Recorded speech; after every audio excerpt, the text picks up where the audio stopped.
मुंबईमधून मुंबईत समुद्रावर थंडीमुळे धुक्याची चादर पाहायला मिळते। गुरुवारपर्यंत थंडीचा कडाका कायम राहणार अशी माहिती हवामान विभागाने दिली आहे।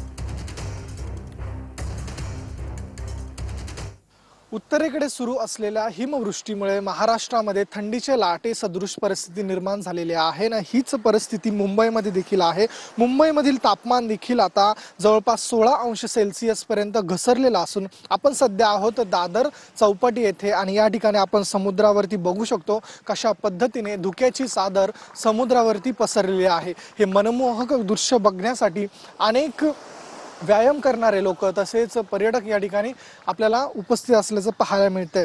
महाराष्ट्रामध्ये अनेक जिल्ह्यांमध्ये थंडीच्या लाटे सदृश परिस्थिती निर्माण झालेली आहे। काल अहिल्यानगरमध्ये जवळपास 5.5 अंश सेल्सिअस पर्यंत हे तापमान घसरलेलं असून राज्यातील सर्वाधिक घसरलेलं हे तापमान आतापर्यंत ही नोंद झालेली आहे। थंडीचे लाटे सदृश ही परिस्थिती निर्माण झाली असून पहाटेच्या सुमारास नागरिकांना जास्तचा कडाका जाणवतोय।